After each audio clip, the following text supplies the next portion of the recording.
मैं doctor Neeta Kanungo BSc part second paper first inorganic chemistry में part 4 में आज अपन magnetic behaviour of transition metal ions पढ़ेंगे। संक्रमण धातुओं का चुंबकीय व्यवहार। अतः जैसा कि अपन जानते हैं, संक्रमण धातुओं के चुंबकीय व्यवहार और उनके चुंबकत्व का कारण और उन्हें ज्ञात करने की विधि का हम विस्तृत अध्ययन हमें करना होगा।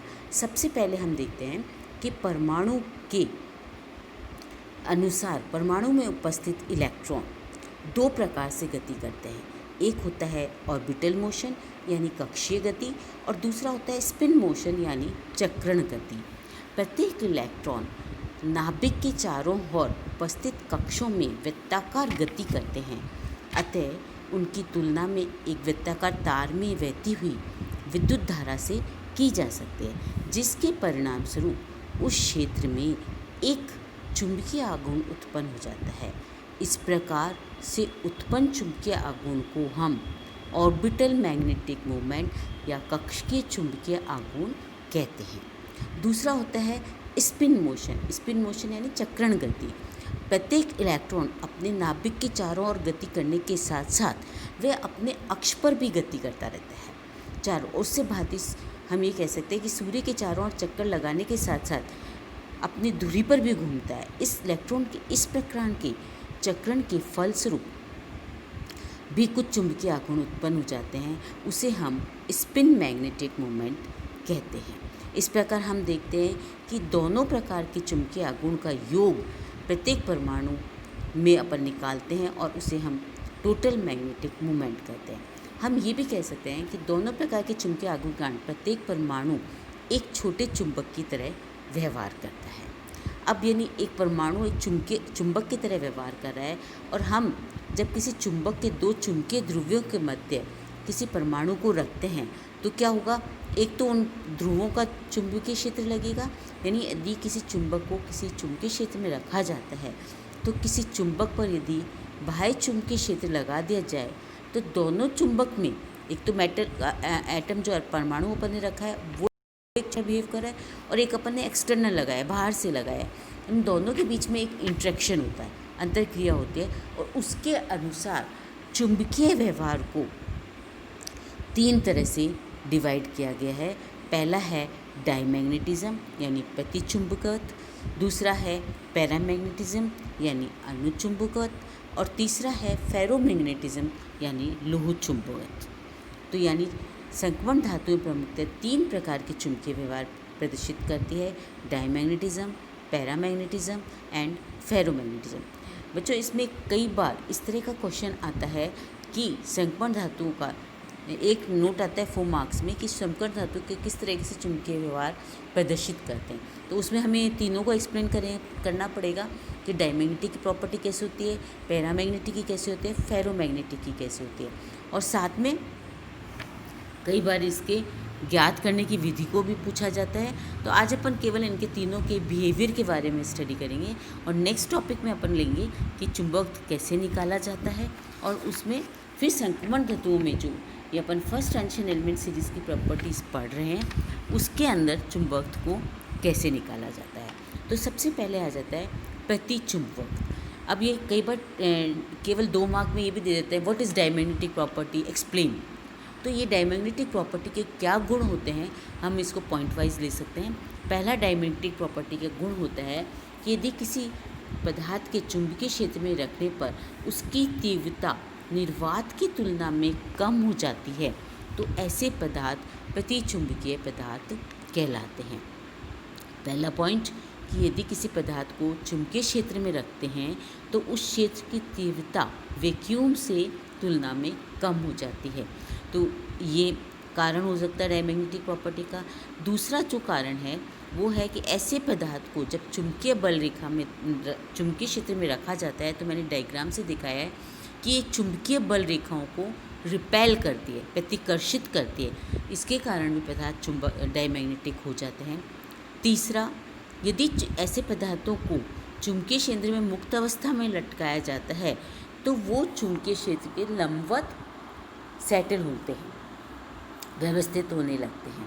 तो इसको हम डायग्राम से भी दिखा सकते हैं। व्यवस्थित होने का डायग्राम मैंने पहले दिखाया, और उसके बाद देखिए दूसरे वाले में अपन देखते हैं चुंबकीय बल रेखाओं को रिपेल कर रहे हैं। तो ये सब चुंबकत्व के कारण होते हैं। और वैसे अपन देखा जाए तो डायमैग्नेटिज्म क्या है, जिसमें कि एक का स्पिन मोशन दूसरे के स्पिन मोशन से कैंसिल हो जाता है। तो यदि सारे इलेक्ट्रॉन पेयर्ड हैं तो उस केस में भी सब्सटेंस जो होता है वो डायमैग्नेटिक हो जाता है। तो चौथा पॉइंट क्या हो गया कि यदि किसी कक्षक में दो युग्मित इलेक्ट्रॉन हो तो एक का चक्रण विपरीत दिशा में होता है +½ और दूसरे का -½ तो अतः ऐसी स्थिति में एक इलेक्ट्रॉन द्वारा उत्पन्न किया चुंबकीय आघूर्ण दूसरे द्वारा किया गया चुंबकीय आघूर्ण से उदासीन हो जाता है। और क्योंकि दोनों इलेक्ट्रॉन द्वारा उत्पन्न ये चुंबकीय आघूर्ण एकदम समान और विपरीत होते हैं, ऐसे यौगिकों का परमाणु चुंबकीय आघूर्ण 0 हो जाता है।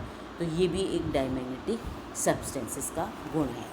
पांचवा पॉइंट हो जाता है कि डायमैग्नेटिक गुण प्रत्येक पदार्थ में पाया जाता है, क्योंकि ये युग्मित इलेक्ट्रॉनों का गुण है। युग्मित तो सभी में होते हैं, लेकिन प्रदर्शित केवल उन पदार्थों में होता है जिनमें केवल युग्मित इलेक्ट्रॉन हो। यदि अयुग्मित इलेक्ट्रॉन होता है तो उनमें थोड़ा सा अनुचुंबकत्व आ जाता है, तब प्रतिचुंबकत्व नहीं दर्शाता। एक पॉइंट ये भी आ जाता है कि डायमैग्नेटिक प्रॉपर्टी जो है न तो ताप पर निर्भर करती है न चुंबकीय क्षेत्र की शक्ति पर, ये चुंबकीय प्रवृत्ति पर निर्भर करती है। ये चीज़ हमें क्लियर होनी चाहिए। तो ये हो गया डायमैग्नेटिक सब्सटेंसेस।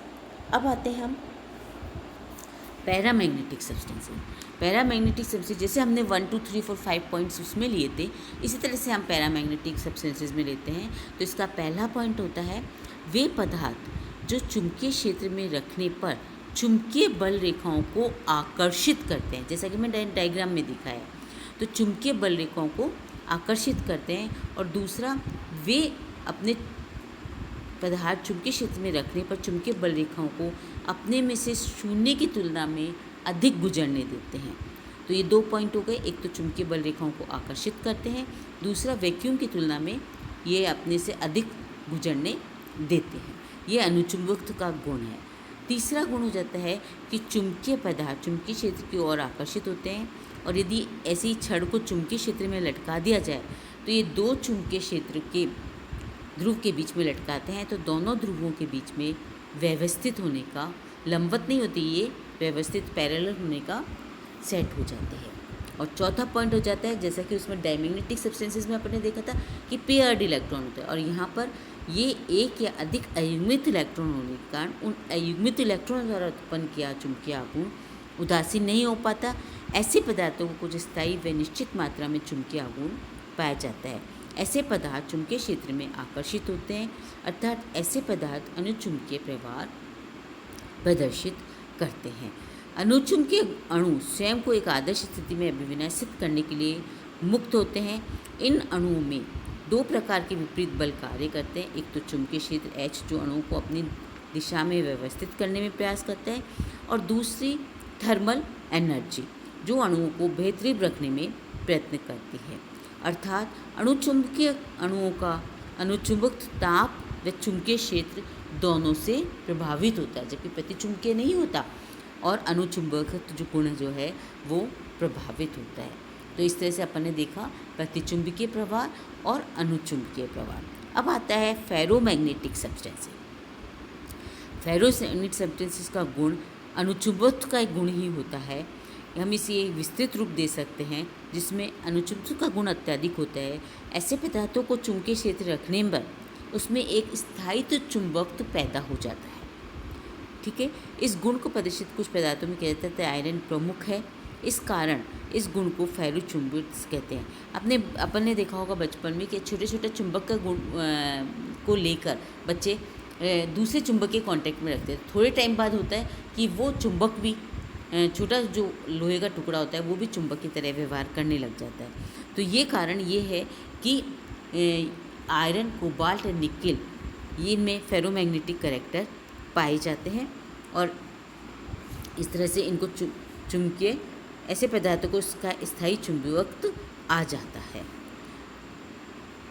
किसी पदार्थ के अनुचुंबकत्व की आवश्यकता जो होती है वही फेरोमैग्नेटिक सब्सटेंसेस की होती है। और फेरोमैग्नेटिक सब्सटेंसेस में जो है एक या अधिक इलेक्ट्रॉन पाए जाते हैं, अतः संक्रमण धातु का अणुचुंबक व्यवहार का एक महत्वपूर्ण गुण है। लगभग सभी संक्रमण धातु अणुचुंबक प्रदर्शित करते हैं।